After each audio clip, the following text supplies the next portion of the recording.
안녕하세요. 오늘도 시청해주셔서 감사드리고요. 바로 사연 읽어보겠습니다. 가족이라면 어떤 행위를 해도 허용이 된다는 잘못된 사람들이 있죠. 그것들은 악마의 탈을 쓴 짐승들입니다. 결코 무시해도 안 되고 용서는 더더욱 안 되는 일이죠. 그 악마 같은 것들에게는 콩밥조차 아깝다고 생각합니다. 아직도 일어나지 못한다며. 너 평생 그렇게 살 거야? 내가 너 새 출발하는데 도와준다고 했잖아. 얼마나 받았어? 어? 넌 새 출발하고 나한테는 반만 넘겨. 안녕하세요. 남양주에 살고 있는 30대 후반의 남성입니다. 결혼을 하면 마냥 행복 시작인 줄로만 알았는데 실상은 그렇지가 못한 경우가 많다는 걸 알았습니다. 그러다 보니 여러 가지 사연들이 올라오는 이 채널을 구독하게 되었고 애청자가 되었어요. 다른 이들은 어떻게 사나 관심이 많아졌거든요. 저는 남양주에 있는 전원주택, 카페 등 작은 주택 시공사업을 하는 형님의 회사에서 토목공사 파트 중장비 일을 하는 직원이었습니다. 부모님의 고향이기도 하죠.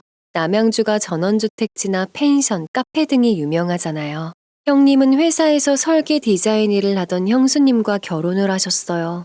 부모님은 형님이 결혼을 하자 저에게 은근히 눈치를 주시더군요. 사실 저는 중장비 말고는 여자나 취미에 관심이 없었습니다. 학창 시절에도 대학 시절에도 그 흔한 소개팅 한번 한 적이 없었죠. 그러니 부모님이 은근히 걱정하실 만도 했습니다. 언젠가는 은근히 저의 정체성에 문제가 있냐고까지 물어보신 적이 있으시니까요. 너도 나이가 있는데 결혼 생각은 없니? 형수가 참한 사람 소개해준다고 하는데 한번 만나봐라. 너 혹시 그건 아니지? 제가 성격이 사교적이지도 못하고 여자에 대해 특별한 관심을 보이지 않자 부모님 눈에는 연애도 한번 못 해보고 평생 외롭게 살 것 같이 보였을 겁니다. 그런 제가 갑자기 속도 위반으로 결혼을 한다고 폭탄 선언을 했습니다. 같은 회사 여직원이니 형님 내외는 눈치를 채고 있었겠지만 속도 위반이라는 말에 무척 당황하셨어요. 저보다 6살이나 어린 아내 때문에 처음에는 망설였습니다. 그러다가 회사 회식을 하는 날 술 기운을 빌어 2차를 가자고 말을 했고 고백을 했습니다. 아내도 내심 기다리고 있었다고 하더라고요. 저희는 한번 스파크가 튀자 뜨거운 연애를 했습니다. 원래 얌전한 고양이가 부뚜막에 먼저 올라간다는 말이 있듯이 마음에 드는 사람을 만나고 연애 감정이 싹 트니 직진밖에 보이지를 않더군요. 몇 달 연애를 하는 동안 아내는 결혼 이야기를 꺼내면 슬그머니 눈을 피하면서 머뭇거렸어요. 아내도 저를 좋아하는 것 같은데 그러면서도 거리를 두는 듯한 느낌의 불안감을 느껴 결혼을 서둘러야겠다는 생각이 들었습니다.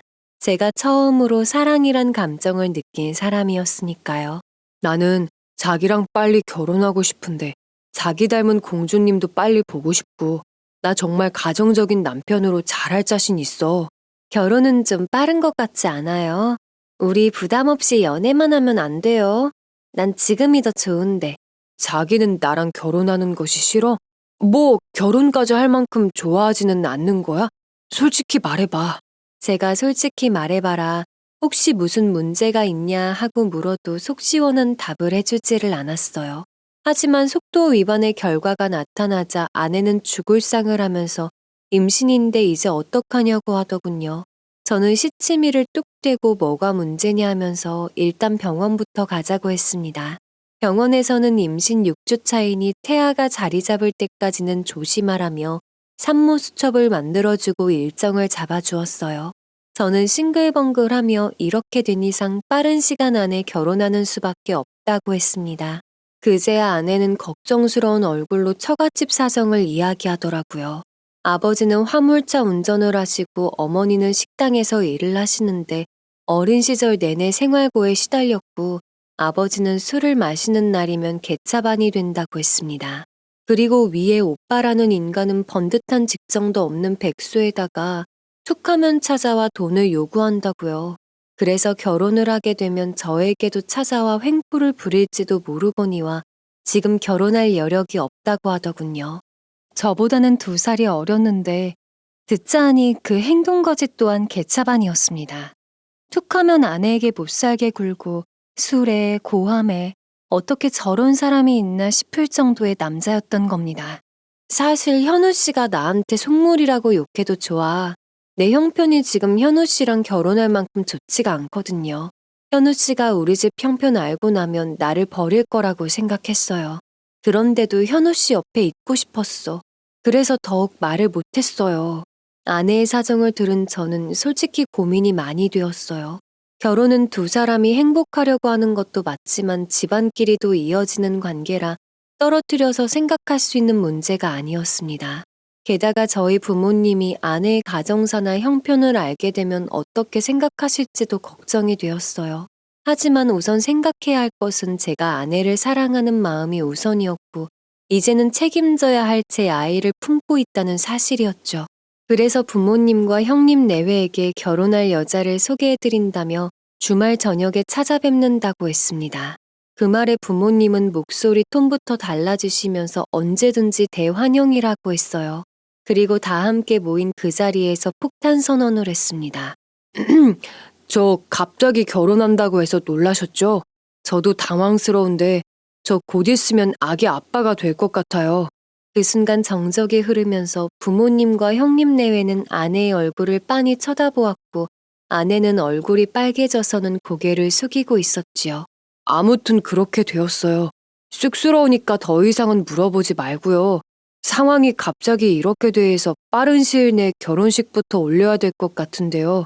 부모님은 처음에는 당황하셨지만 곧 얼굴에 화색이 돌더니 기쁜 목소리로 말씀하셨어요. 요즘 유행이 뱃속에 아이를 혼수로 해온다는구나. 작은 애가 생각보다 급했나 보구나.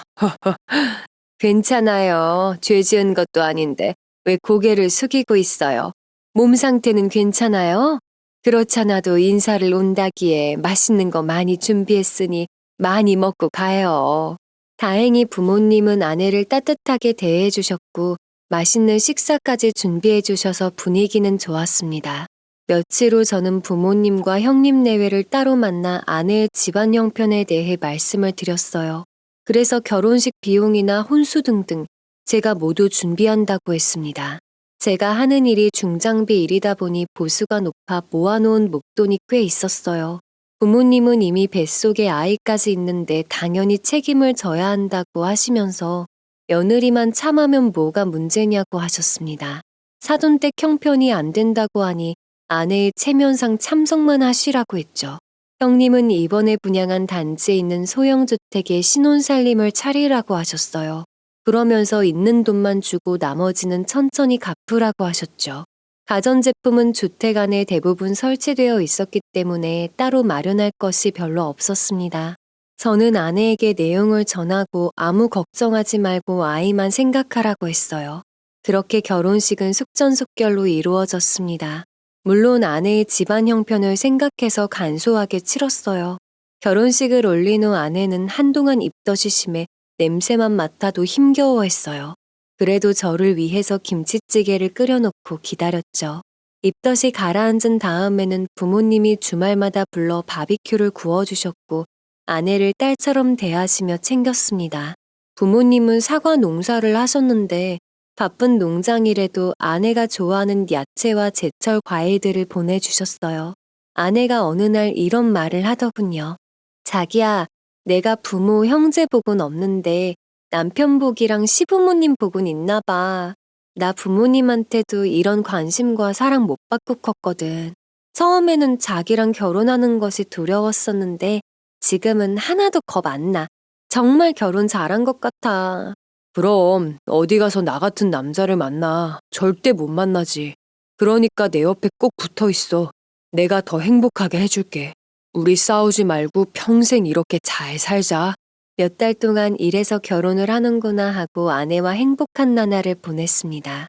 그때가 가장 순수하고 행복했던 시간들이었어요. 결혼 생활을 하는 데 있어 생각지도 못한 변수들이 많을 거라고는 그때는 몰랐으니까요. 아내의 친정 부모님은 결혼식에도 말 그대로 참석만 하셨습니다. 제가 찾아뵙고 다 필요 없고 아무것도 준비하실 것도 없으니 따님만 달라고 했죠. 두 분은 그렇게 하라며 결혼식장에 입고 갈 한복값은 보내라고 하시더군요. 그 말에 아내는 두 눈에 눈물이 글썽거렸고 저는 아내의 두 손을 꼭 잡으면서 알겠다고 했습니다. 우리 부모님 저런 분이셔.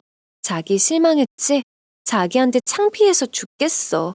부모님 한복값은 내가 드릴 테니까 신경 쓸 필요 없어. 아내는 울면서 정말 도움도 안 되는 친정이라면서 창피하다고 속상해 하더군요. 그러고는 모아둔 돈이 많지는 않다면서 제 시계와 양복은 직접 해주고 싶다고 했어요. 저는 괜찮다고 말하면서 아내의 자존심이 다칠까봐 마냥 웃으면서 고맙다고 했지요. 보통 사연들 들어보면 한쪽 집안이 기울 경우 결혼을 하면 안 된다고 뜯어 말리는 경우가 많던데요. 그 당시 저는 그런 문제는 아무런 장애물이 될 수 없다고 생각을 했습니다. 제가 중심만 잘 잡으면 된다고 생각을 했죠. 하지만 그 일이 얼마나 힘든지 뼈저리게 느꼈어요. 아내에게 백수인 오빠가 있다고 했죠. 이제 결혼했으니 저에게는 처남이 되는 것이죠. 저희가 결혼식을 올릴 때 처남은 지방 어딘가에 있어 소식도 끊어진 상태라 참석도 못했습니다. 그런데 저희가 신혼재미에 빠져 있을 무렵 뒤늦게 소식을 듣고 연락을 해왔습니다. 현주야, 넌 하나밖에 없는 오빠한테 결혼 소식도 안 알리고 정말 섭섭하다. 신혼집이 어디냐? 남양주라고 들은 것 같은데 초대 한번 해라. 아내는 처남이 툭하면 사고를 치고 돈을 요구한 적이 많았기 때문에 집 주소를 알려주지 않았다고 합니다. 그러면서 잘 먹고 잘 살고 있으니 신경 끄고 찾아오지도 말라고요. 하지만 어떻게 알았는지 어느 날 회사로 찾아왔더군요. 그날은 회의가 있어 회사로 출근한 날이었어요. 회의를 마치고 바깥마당으로 나왔는데 어떤 남자가 어슬렁거리면서 회사 간판을 살펴보더군요. 누구시냐고 물으니 저를 찾아왔다고 했습니다. 제가 당사자인 것을 알자 반가운 척을 하며 악수를 청하면서 자기가 하나밖에 없는 처남이라고 하더군요. 가까운 카페로 들어가서 차를 시켰습니다. 저는 일단 반갑다고 했고 처남은 싱글벙글 웃으면서 말을 하더군요. 현주가 그래도 인물값을 했네. 이런 있는 집 남자를 꼬시고 제법 능력도 좋은가 봐요. 회사도 커 보이던데. 회사는 형님 회사이지 저는 그냥 직원입니다. 에이, 뭐 형제끼리 다 도우면서 사는 거지. 형 회사, 내 회사 이런 게 어디 있어요. 그러지 말고 나 요즘 일자리가 필요한데 자리 하나 만들어 봐요.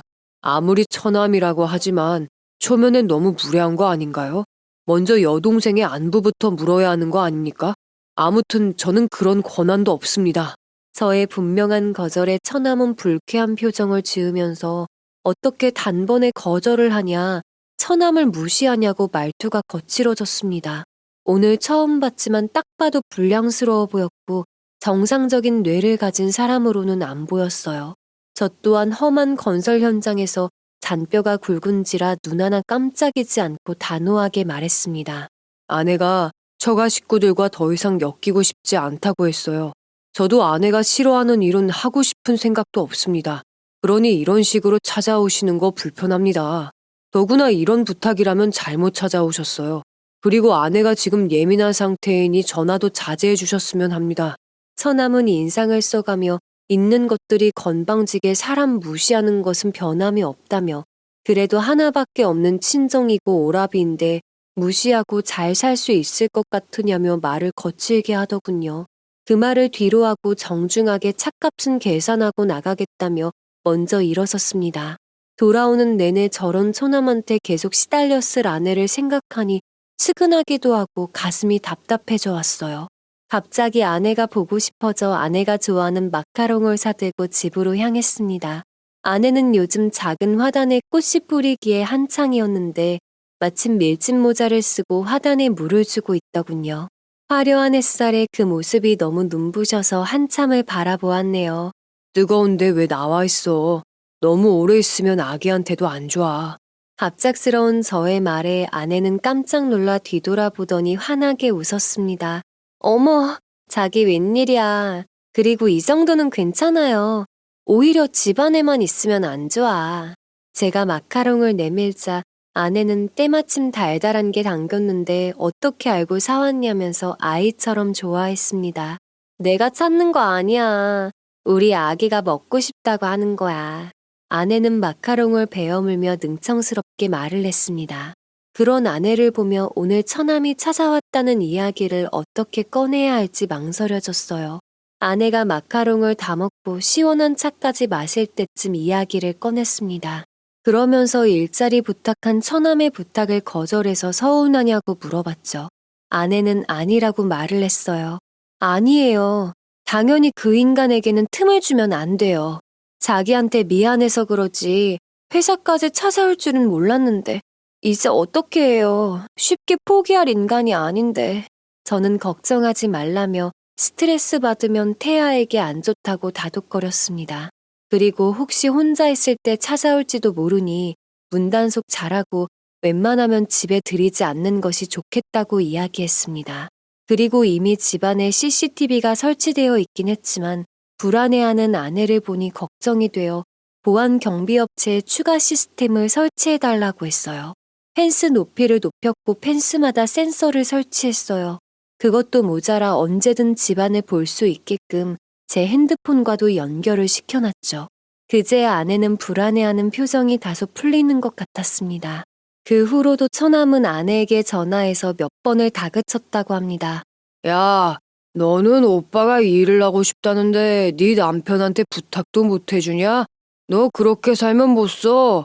가족끼리 돕고 살아야지. 다시 한번 잘 말해봐. 그 얼굴로 베갯머리에서 속살거리면 다 들어줄 것 같던데. 아내가 역겹다고 말하며 다신 이런 일로 전화하지 말고 제정신 차리고 살라고 했더니 이번에는 돈을 요구했습니다. 뭐 역겨워? 너나 나나 한 핏줄이야. 내가 역겨운 피면 너도 역겨운 거야. 그러지 말고 일자리가 그러면 내가 구상해둔 사업이 있는데 5천만 원만 준비해 주던가. 그럼 네 주변에는 얼씬도 안 와마. 제정신이 아니구나. 아주 돌았어. 여기에 돈 맡겨놨어? 어디서 돈을 해달라 말라야. 일은 안 하고 남의 돈만 뜯어먹을 생각만 하는 너 아주 지겨워. 이런 일로 다신 전화도 하지 말고 내 남편한테도 얼씬도 하지 마. 한 번만 더 내 남편 찾아가면 가만 안 둘 거야. 처남은 네가 가만 안 두면 어쩔 거냐면서 진흙탕에서 살던 미꾸라지가 맑은 물로 간다고 변할 줄 아냐며 더러운 말을 써가면서 아내를 괴롭혔습니다. 더 이상 듣기 힘들었던 아내는 먼저 전화를 끊었고 다시 울린 전화를 받지 않았어요. 집에까지 찾아와 횡포를 부릴 줄 알았던 처남은 다행히도 나타나지 않았습니다.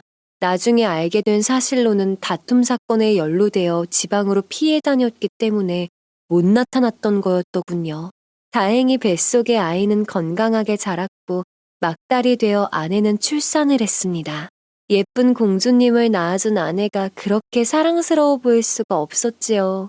부모님과 형님 내외도 천사가 내려왔다면서 너무 예뻐하셨습니다. 제 눈에도 정말 아기 요정으로 보였어요. 어머니는 바쁜 가수원 때문에 아내의 산후조리를 못 해주는 것을 안타까워하셨어요. 내가 며느리 산후조리는 해주고 싶었는데 농장일 때문에 아쉽구나. 대신에 조리원 비용은 내가 해주마. 아내는 어머니의 지원에 고맙다고 몇 번을 말했는지 모릅니다. 그도 그럴 것이 출산할 때 보통 친정 엄마가 옆에서 보살펴준다고 하던데 장모님은 아내가 출산 예정일이 다가와도 연락 한 번을 안 하시더군요. 그래도 연락은 드려야 할 것 같아 예쁜 공주님을 출산했다고 하니 조리원으로 옮겼을 때 찾아오셨어요. 하지만 그 방문이 아내를 또 한 번 울리는 일이 되고야 말았습니다. 장모님은 아기의 베네쩌고리를 사오셨는데 아내는 그래도 친정이라고 장모님이 찾아왔다는 사실에 무척 기뻐했습니다. 하지만 장모님의 한마디에 아내는 울부짖으며 통곡을 했습니다.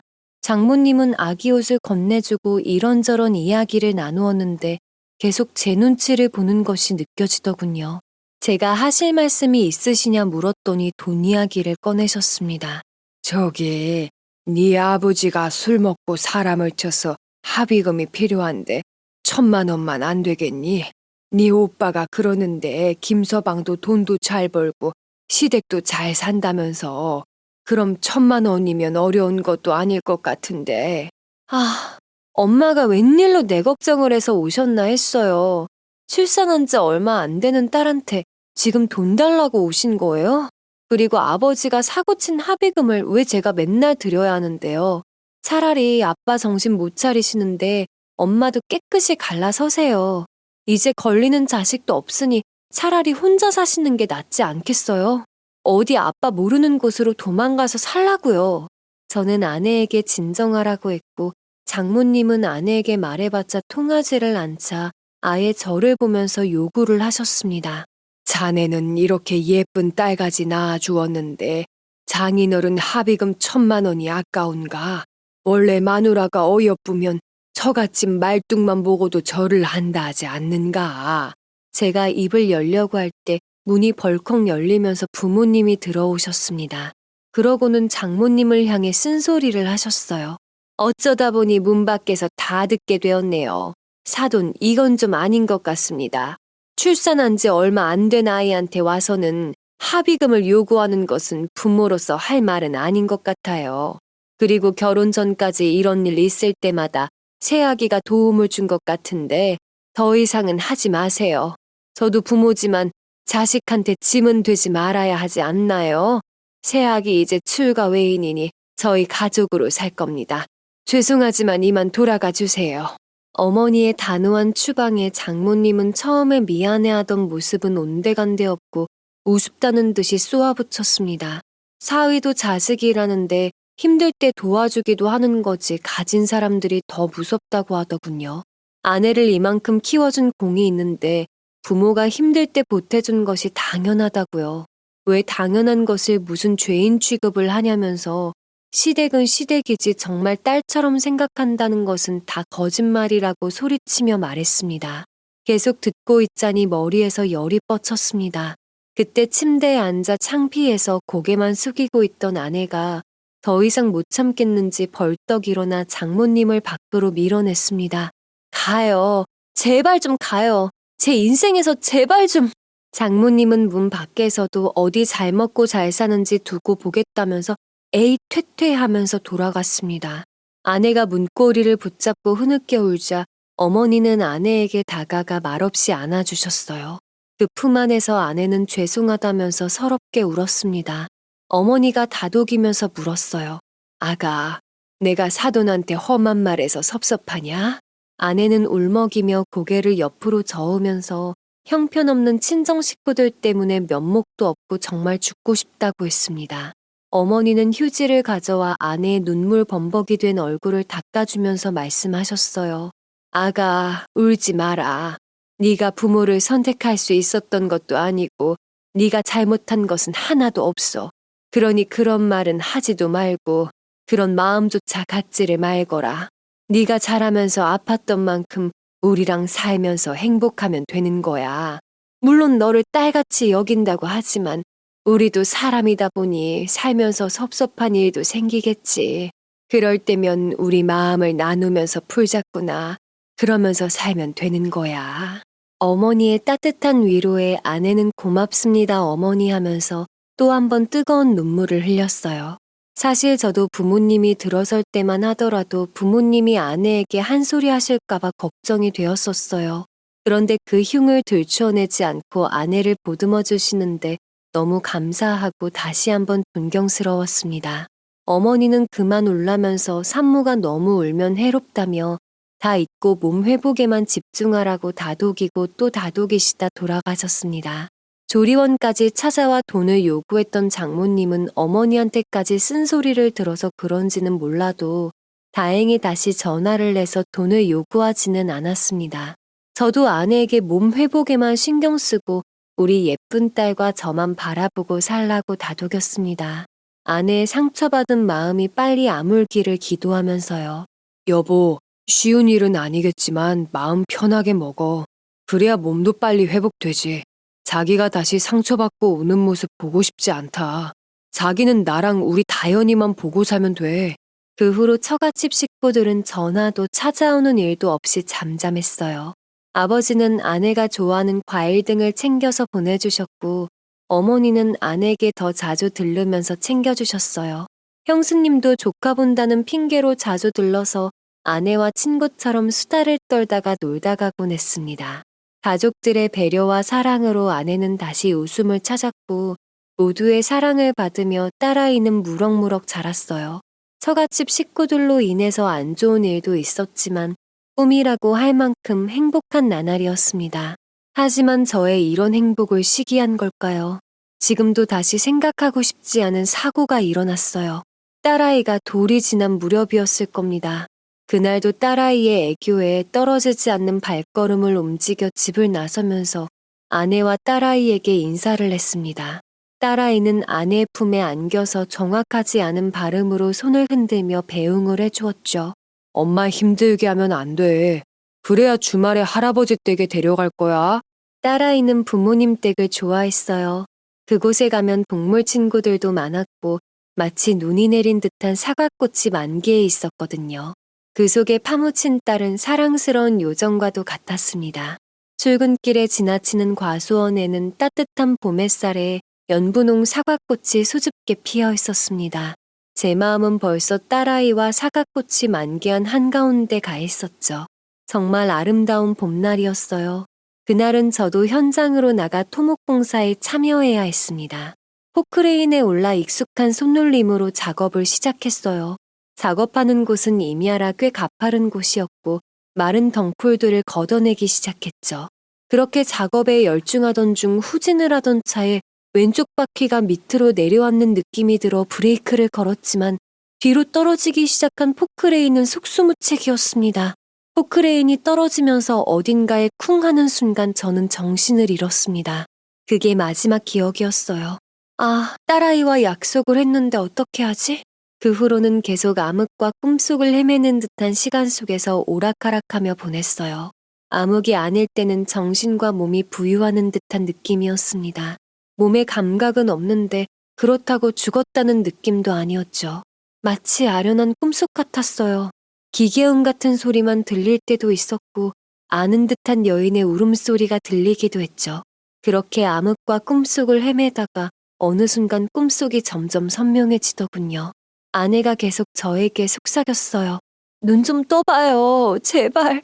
난 당신밖에 없는데 이렇게만 잠들어 있으면 어떡해. 어느 날인가는 작고 부드러운 손이 제 얼굴을 쓰다듬으면서 알아들을 수 없는 옹알이를 하기도 했죠. 아내가 계속 저에게 속삭였어요. 제발 일어나라고. 암흑과 꿈속을 헤매다 시간이 얼마나 흘렀는지도 모르겠습니다. 온몸의 감각과 정신이 돌아오기 시작했다는 것을 느낄 수가 있었어요. 제가 살아났다는 걸 알았습니다. 먼저 지끈거리는 강한 두통에 참을 수 없는 신음소리가 절로 나왔어요. 누군가 화들짝 놀라 정신이 드냐고 물어보는데 한참 후에야 아내의 목소리라는 것을 알았습니다. 정신은 돌아오고 있었지만 눈이 떠지지는 않았습니다. 다급한 의료진의 목소리도 들리고 아내의 울음소리도 들리는 것 같았어요. 내 사랑하는 가족들을 다시 만났다는 안도감에 다시 깊은 잠에 빠졌습니다. 그러고는 얼마나 잠들었는지는 알 수가 없어요. 다시 정신이 들었을 때 아내가 누군가와 다투는 듯한 소리가 들렸죠. 나중에서야 처남이라는 것을 알았습니다. 여기가 어디라고 와. 다신 내 인생에 끼어들지 말라고 했잖아. 다 들었어. 하반신 마비가 올지도 모른다고 하더라. 위험한 중장비를 다루는데 보험은 많이 들어져 있지? 잘 생각해. 네 나이 30도 안 되었다. 그 젊은 나이에 하반신 장애인 남편하고 평생 살 수 있을 것 같아? 보험금 따서 새 출발해. 미쳤어. 정말 제정신이 아니구나. 하반신 마비 아니야. 일시적인 거라고 했어. 잘 생각하라니까. 보험금 제법 나올 것 같은데 너 새 출발할 수 있게 내가 도와줄게. 반만 넘겨. 넌 악마야. 가. 얼른 가라고. 아내는 그 누군가를 밀어내고 문을 닫고 흐느껴 울었습니다. 하지만 울지 말라고 달래줄 수가 없었어요. 아내는 한참을 소리 죽여 울더니 제 손과 발을 주물러주면서 제발 일어나라며 다시 일어설 수 있다고 주문을 외우듯 속삭였어요. 그렇게 몇 번을 더 잠들다 깨어나기를 반복하면서 감각은 점점 더 돌아오고 있다는 것을 느낄 수가 있었습니다. 정말 갑갑하고 다시는 겪고 싶지 않은 시간들이었습니다. 그러던 어느 날 눈을 뜰 수가 있었어요. 이 세상에 다시 태어난 기분이었죠. 온몸의 통증들이 아우성을 쳐댔지만 어떻게 말로 표현할 수가 없을 만큼 기분이 묘했습니다. 눈가에 고통이 밀려들어 몇 번을 깜빡이고 나서야 살며시 눈꺼풀을 들어 올렸어요. 주위는 아직 어두웠고 창문 너머로 이제 동이 트이는 모습이 희미하게 보였어요. 침대 옆에는 제 손을 꼭 쥐고 잠들어 있는 그리운 아내의 얼굴도 보였습니다.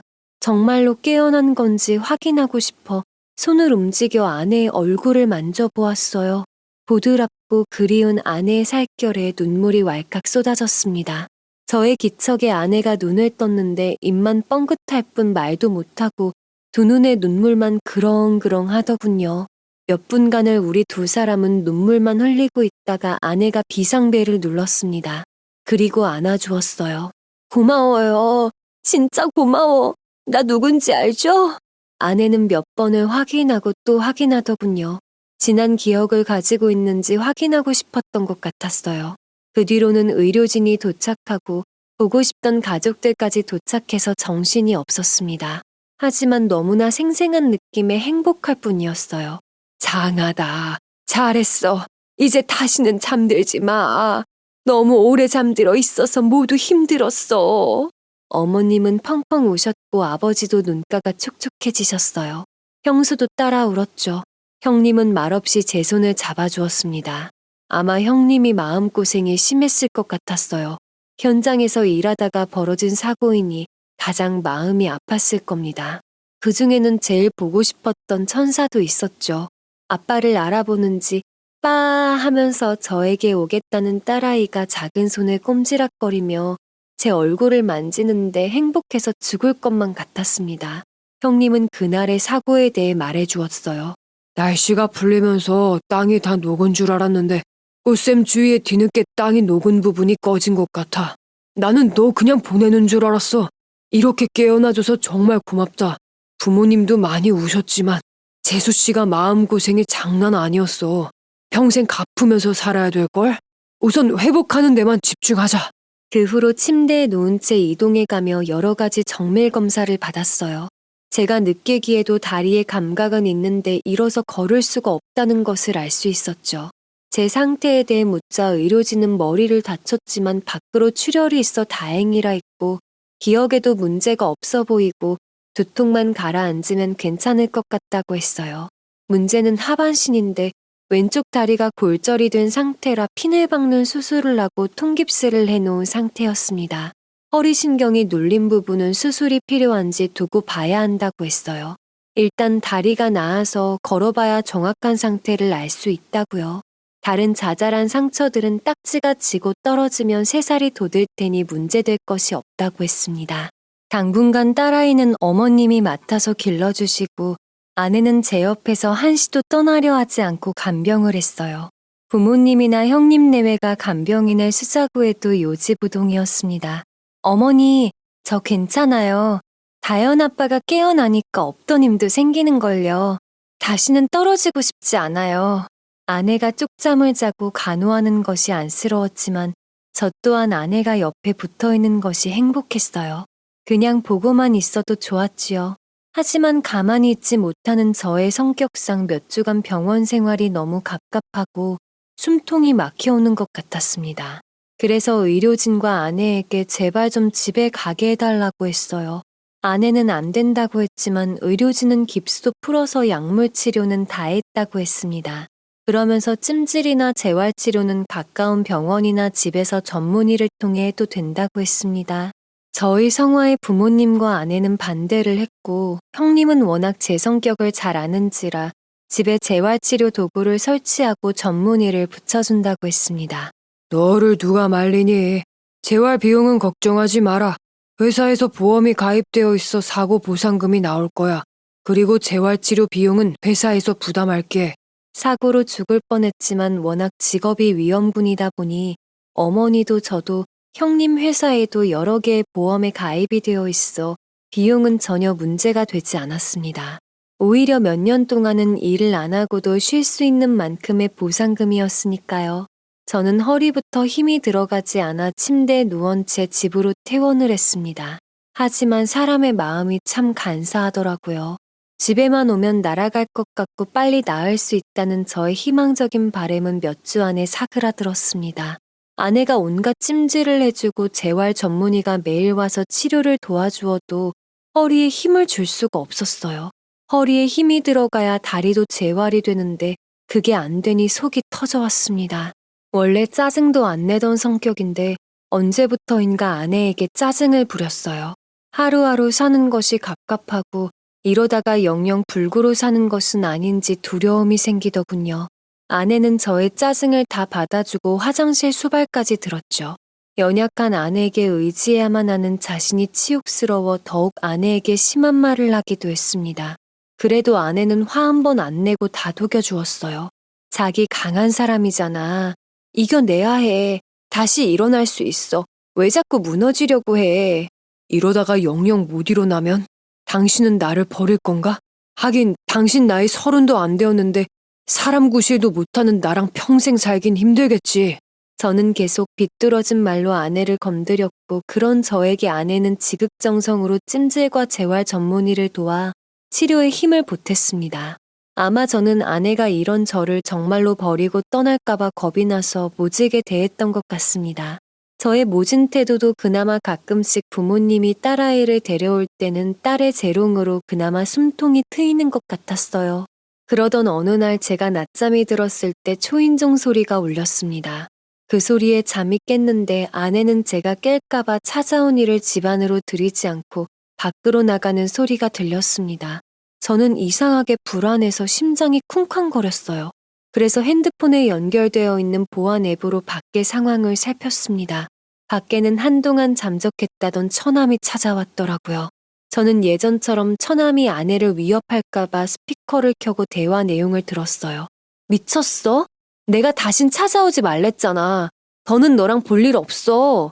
야, 오빠한테 너라니 이게 확 그냥. 처남은 손을 들어 아내를 때리는 신용을 했습니다. 순간 머릿속이 핑하니 돌면서 나설 수 없는 이 몸이 저주스러웠습니다.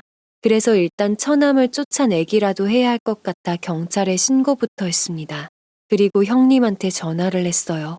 형님은 다행히 근처 건설 현장에 있어 바로 출발한다고 했습니다. 그제야 마음이 좀 진정되는 것 같았죠.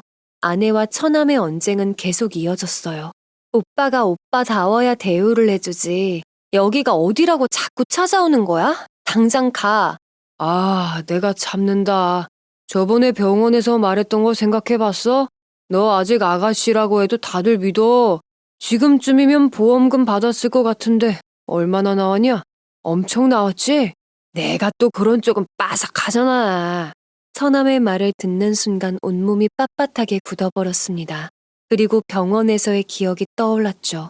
병원에서 정신이 들었을 때 찾아왔던 남자가 처남이었다는 것을요. 저는 정말로 아내가 처남과 떠나버릴까봐 겁이 났어요. 숨도 쉴 수가 없었고 온몸에 식은땀이 났습니다. 미쳤어. 제정신이 아니야. 난 보험금은 관심도 없고 더구나 네가 왜 내 남편의 보험금에 관심을 보이는지 이해할 수가 없어. 제발 내 인생에서 꺼져주라. 아직도 일어나지 못한다며. 너 평생 그렇게 살 거야? 내가 너 새 출발하는데 도와준다고 했잖아. 얼마나 받았어? 어? 넌 새 출발하고 나한테는 반만 넘겨. 미친 것. 넌 천하의 악마야. 그거 내 남편 목숨값이야. 어디서 말도 안 되는 소리를 짓거려? 다신 찾아오지 마. 아내가 소리치면서 철문을 닫아버리려 하자 처남이 한 손은 문을 붙잡고 또 한 손은 아내를 잡아당겼어요. 이게 좋은 말로 하니까 말귀를 못 알아듣네. 네가 맞아야 정신을 차리지. 처남은 손을 쳐들어 가녀린 아내의 뺨을 후려쳤습니다. 아내는 쓰러졌고 바보같이 구경만 할 수밖에 없는 제 마음도 시뻘건 지옥이었습니다. 처남은 쓰러진 아내의 머리채를 잡고 발악을 했습니다. 아내는 몸을 둥글게 말고 버티면서도 제발 꺼지라고 악을 썼습니다. 정말 눈뜨고는 볼 수가 없었어요. 악마 중에서도 악질 중의 악질이었습니다. 신고한 경찰이나 형님이 빨리 도착하기만을 빌고 또 빌었습니다. 그때 건너편 주택에서 남자가 나오면서 누군데 연약한 여자를 때리냐며 소리를 쳤습니다. 처남은 가족이리니 참견하지 말라고 윽박질렀습니다. 처남이 윽박지르자 그 남자는 움찔하면서도 가족이라도 사람을 때리면 안 된다며 대꾸했어요. 처남은 잡고 있던 아내를 밀치더니 그 남자에게로 다가가 밀치면서 험악한 목소리로 말했어요. 형씨, 참견 말라고 했잖아, 이씨. 처남이 그 남자를 밀치고 발로 걷어찼습니다. 다시 발을 들어 걷어차려는 순간 아내가 뛰어와서 처남 다리를 붙잡으며 그 남자에게 얼른 들어가라고 했어요. 그때 사이렌 소리가 들렸습니다. 처남은 육두문자를 날리면서 타고 온 차로 빠져나가려 했지요. 하지만 단지 내 도로는 빠져나갈 수 있는 길이 그리 많지가 않았습니다. 앞쪽에는 경찰차가, 뒤쪽으로는 형님의 차가 막아섰습니다. 처남이 안 되겠는지 차에서 내려 도주하기 시작했고 경찰이 뒤쫓기 시작했어요. 형님은 차에서 내려 아내를 일으켜 세웠어요. 그리고 놀라서 말을 잇지 못했습니다. 재수씨, 일어나 봐요. 세상에 짐승만도 못한 것. 우선 병원부터 가요. 아니 119부터 불러야겠어요. 그리고 건너편 남자에게도 괜찮냐고 물으면서 119에 신고를 했습니다. 20분쯤 지났을까 경찰이 처남에게 수갑을 채워 끌고 오는 모습이 보였어요. 처남은 경찰서로 연행되었고 아내와 건너편 남자는 병원에서 검사를 받고 남자는 치료를 받고 조사에 임했지만 아내는 입원을 해야만 했죠. 다행히 어디가 부러진 곳은 없었는데 얼굴에 상처가 가장 심했고 복부 통증도 있었습니다. 아내는 그 와중에도 집에 홀로 남은 제 걱정을 했어요. 형님은 부모님이 제 곁에 있다면서 안심을 시켰고 경찰서에서 저 대신 아내와 경찰 조사에 참석을 했습니다. 저는 형님에게 이를 갈면서 부탁했어요. 형, 증거 영상 다 있으니까 그 악마 같은 것 콩밥 먹여. 갖다 붙일 수 있는 죄목 다 갖다 붙이고 아내 근처에는 얼씬도 못하게 접근 금지까지 시켜. 처남은 아내와 건너편 주택의 남자를 때린 것도 모자라 도망가는 도중에 경찰에게 돌을 던져 경찰까지 다친 상황이어서 폭행죄, 도주죄, 공무집행 방해죄까지 가중되었습니다. 아내도 강력 처벌을 해달라며 애원했고 경찰이 돌을 맞아 다친 일만으로도 실형을 피할 수 없다고 했습니다. 아내의 몰골을 본 가족들은 이를 갈면서 처남에게 보복을 했습니다. 네가 인간이냐? 인간이면 이렇게는 못하지. 너도 맞아봐, 이 망할 놈아. 짐승도 너보다는 낫겠다, 이놈아. 너 같은 놈은 콩밥도 아깝다, 이놈아. 형님과 아버지는 수갑을 차서 반항도 못하는 처남의 얼굴에 주먹을 날리고 발로 걷어찼습니다. 경찰들도 아내의 얼굴에 분노를 표했던지라 슬그머니 자리까지 피해주었고 맞고 소한다고 외치는 처남의 항의를 묵살해버리더군요.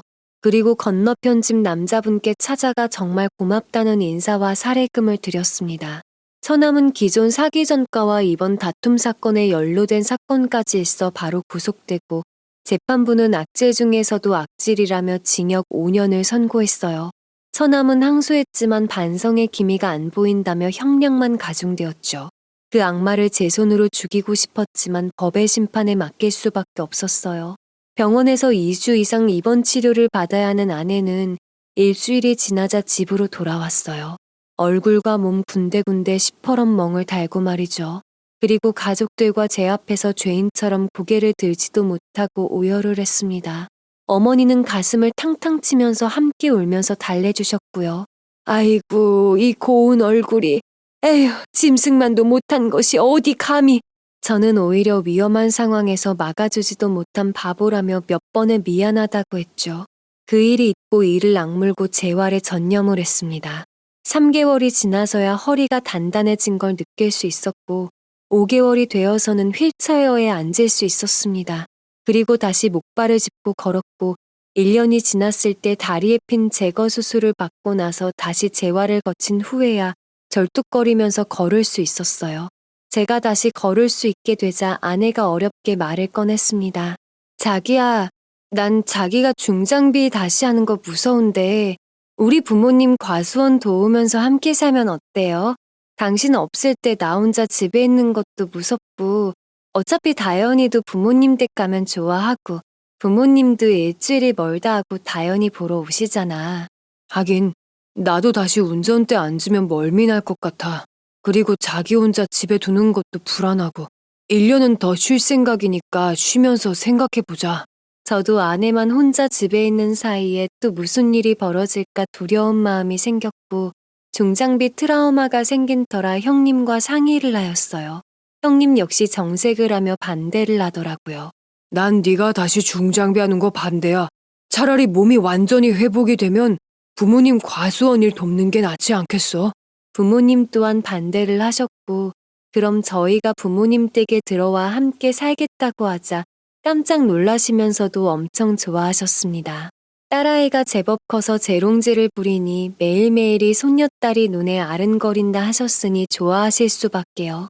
게다가 아버지와 어머니는 처남 사건이 일어난 후부터는 아내를 더욱 살뜰히 챙기셨고, 아내도 그런 부모님을 친부모님처럼 따르며 마음의 상처에서 조금씩 회복되어 가고 있는 듯 보였습니다. 비록 뜻하지 않은 사고와 짐승만도 못한 처갓집 식구들 때문에 힘든 여정을 겪었지만 그런 일련의 과정으로 가족 간의 배려와 사랑은 더욱 깊어지고 따스해진 것 같습니다. 사고로 인해 삶과 죽음의 갈림길에 서보니 오늘 하루하루가 얼마나 소중한지 알겠더라고요. 그리고 다시는 내 사랑하는 사람이 짐승만도 못한 것들에게 짓밟히지 않도록 튼튼한 방패막이 되어줄 생각입니다. 벌써 부모님과 합가해서 산 지 2년차가 되어갑니다. 요즘 부쩍 자란 딸아이는 저와 아내의 손을 잡고 과수원 산책하는 것을 좋아하죠. 걸음마를 시작할 때부터 매해 사과 농장에 데려왔더니 세상에서 가장 예쁜 꽃은 사과꽃이고 가장 맛있는 과일도 사과라고 하네요. 12월 본격적인 추위가 시작되고 있는데 이맘때가 사과나무 가지치기 작업에 한창 바쁠 때입니다. 쓸모없는 가지를 정리해 주어야 바람과 햇빛이 잘 통해서 양분을 고르게 먹어 더욱 튼튼한 나무가 되고 꽃을 피울 테니까요.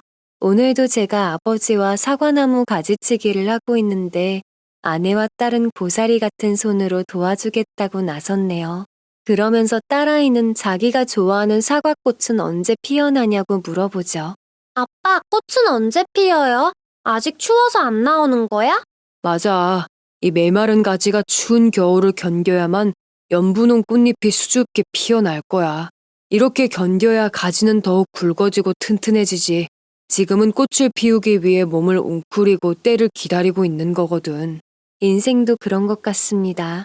비바람 불어 추운 날도 있겠지만 그 풍파를 견디어내면 따스한 햇살이 비치고 봄날이 오듯이요. 저희 부부는 비바람을 일찍 맞았으니 이제 따스한 봄날만 있을 거라 생각합니다. 얼마 전 아내가 수줍게 둘째 임신 사실을 알려주었어요. 제가 재활에 성공하면서 다시 신혼으로 돌아간 듯한 기분의 스파크가 튀었거든요. 이 사연을 들으시는 분들 중에서도 지금 힘든 상황에 계신 분들이라면 제 사연이 힘이 되었으면 하는 마음에서 사연을 보내봅니다. 지금의 겨울 한파가 지나고 나면 따스한 봄이 찾아오듯이 여러분의 가정에는 항상 꽃내음이 가득한 봄날이기를 기원하면서요. 지금까지 긴 사연 들어주셔서 감사합니다. 여러분의 가정에는 평안만이 깃들길 바라면서 이만 마치겠습니다. 더 많은 이야기, 기막힌 사연을 듣길 원하신다면 구독과 좋아요, 알림 설정 부탁드립니다.